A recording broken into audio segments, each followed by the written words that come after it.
Welcome back to another exciting video of Top Movies Recap. Today, I am going to explain a 1990 American psychological horror film titled Misery. After a famous author is rescued from a car crash by a fan of his novels, he comes to realize that the care he is receiving is only the beginning of a nightmare of captivity and abuse.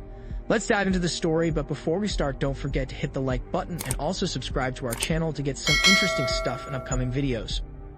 In the beginning of the film, famed novelist Paul Sheldon has finished his newest untitled novel in the Silver Creek Lodge in Silver Creek, Colorado. Paul is the writer of a successful series of Victorian-era romance novels revolving around a heroine character, Misery Chastain. After finishing the book, Paul drives back home but is caught in a snowstorm, causing him to lose control of the car and swerve off the road, breaking his legs and dislocating his shoulder.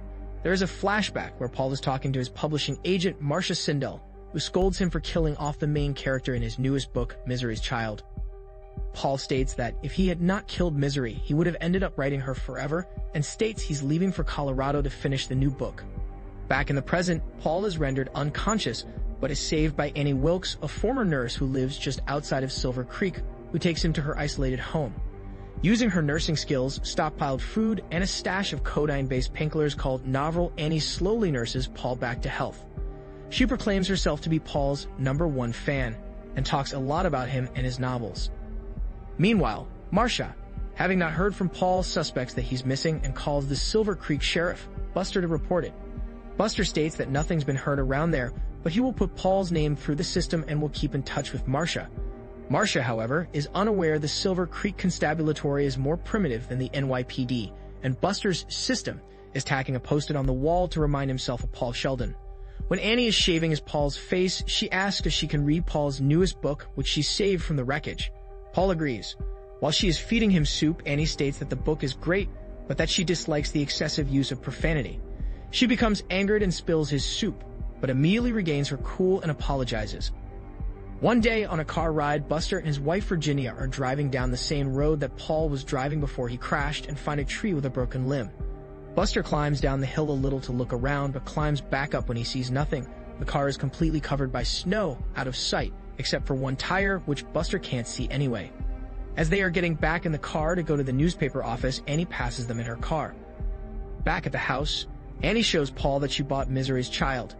Paul asks if the roads are open, but Annie replies that only the one to town is. She says that she called the hospital and told them about Paul and what happened, and that she also called the agent. Paul asks if the phone's working, but Annie says that hers is still out, but the ones in town are working. Paul worries about his daughter and that it was her birthday, but Annie states that the publisher said she would tell her he was okay. As Annie progressed through the book, she gives Paul glowing praise, giving him good food and introducing him to her pet pig Misery. At one point, she tells Paul that when her husband left her, she dove into work at the hospital, where she found out about Misery. Annie finishes Misery's Child, and upon finding out Misery has died in childbirth, she flies into a rage, threatening to hit him with a small table. She smashes it against the wall above his head instead. As she's about to leave, she reveals that she never called the doctors, his agent, or his family, and no one knows where he is. She also says that he should hope nothing happens to her because if I die, you die, then leaves, roaring off in her Jeep. Paul gets out of bed, slamming his legs painfully on the floor and tries to escape, but finds the door locked. The next morning, Buster has put a section in the newspaper about Paul being missing. He is talking to Marcia, but tells her that nothing has been reported yet. Virginia was on another line and tells Buster that she asked for a credit check on Paul Sheldon. His most recent use of a credit card was when he paid his bill at the Silver Creek Lodge. Annie comes back after an indeterminate amount of time and helps Paul get back in bed.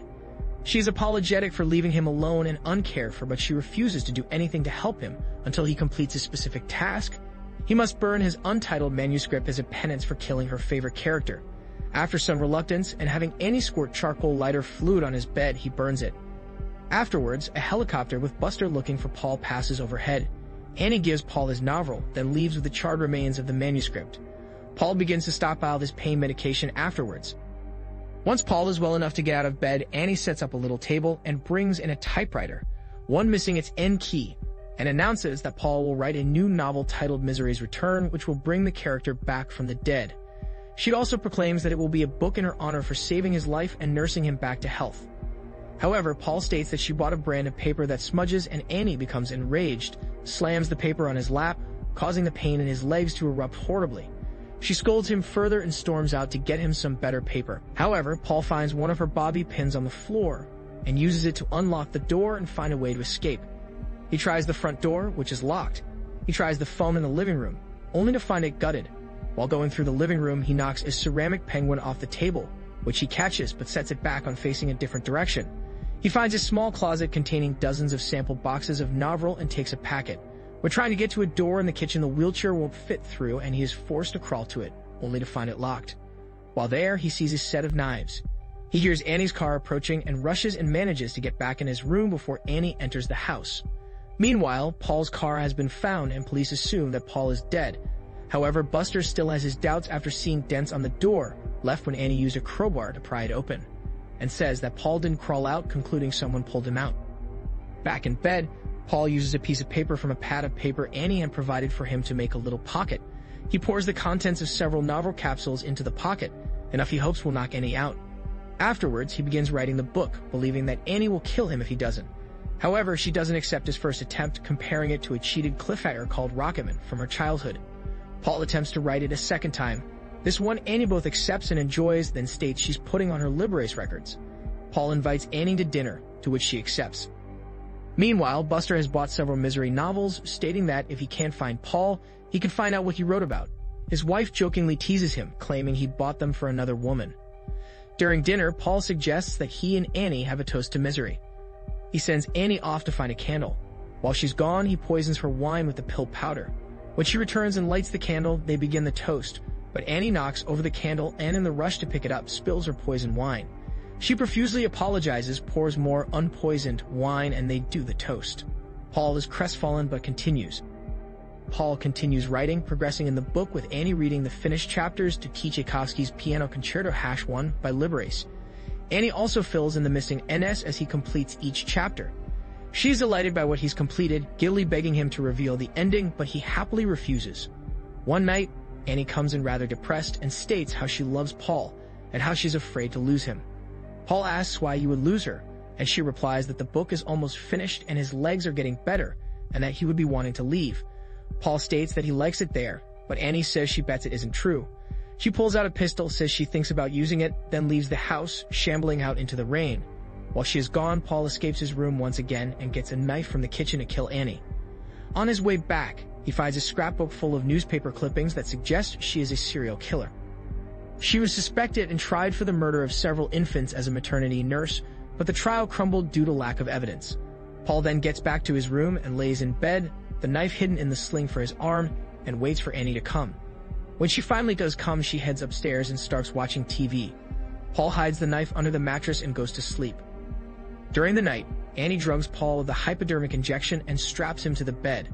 When he awakens, Annie reveals that she knows of his excursions from his room, mainly because of the ceramic penguin. He always faces south. She tells him of what happened to miners who stole diamonds in the Kimberley diamond mines of South Africa, hobbling, which was a punishment to prevent escape, but also not to impair their workability. Afterwards, she breaks his ankles with a sledgehammer. The next day, Buster, after seeing Annie going into the general store and yelling at a driver who cut her off, goes to the library and looks through a book of old newspaper stories and finds stories of the baby deaths and Annie's trial. He also finds a quote from a Misery novel he had written down that she said to the reporters. He goes to the general store and talks to the proprietor, Pete, who tells him that Annie has bought considerable quantities of typing paper. Buster surmises that Paul is at the Wilkes farm and drives out there. Before he gets there, Annie drugs Paul again with an injection and hides him in the basement. Buster looks around the house and is about to leave when he finds nothing, but hears the grill in the basement fall over from Paul waking up. When he finds Paul, Annie shoots and kills Buster with a double-barreled shotgun. She tells Paul that they must die together. Paul agrees, but on the condition that they finish the book. After some reluctance, Annie agrees and goes to get his wheelchair. Paul smuggles a can of charcoal lighter fluid from the basement. As Paul is finishing the book, he tells Annie that he needs a cigarette, a match, and a glass of champagne, a tradition that Annie knows about and is happy to oblige. When Annie gives Paul these things, he says they need a second glass for her. Overjoyed, she goes to get the second glass. Paul soaks the manuscript with lighter fluid and when Annie returns, sets it on fire with the match in front of her. While she tries to put out the fire, Paul slams the typewriter down on her head. Paul and Annie engage in a violent struggle, with Paul stuffing her mouth full of the burning pages. She gets up and steps forward to attack him, but Paul trips her and she hits her head on the typewriter, knocking her out cold. Paul crawls out of the room when Annie wakes up and tries to pull him back in. Paul grabs a nearby door stopper shaped like a pate and hits her in the head, finally killing her. Some months later, Paul is in New York City walking with the aid of a cane. In the book, it is a prosthetic foot. He has released a new book titled The Higher Education of J. Philip Stone. Marcia indicates that the critics are giving good reviews and that it has a chance at winning some prizes. Paul is happy, but insists he wrote the book for him. Marcia wants him to write a non-fiction book on his experiences with Annie Wilkes, but Sheldon refuses as he is obviously suffering some kind of psychological trauma from his experiences and often suffers nightmares and hallucinations of Annie coming to get him for revenge. Just as he says that, Paul sees Annie and reacts with horror. However, it is only an hallucination when in actuality it was a waitress who tells Paul she is a big fan of his. Paul meekly replies, "That is very sweet of you." We hope you enjoyed our today's video. If you did like this video, smash that like button and subscribe to our channel to stay up to date with the latest and interesting videos.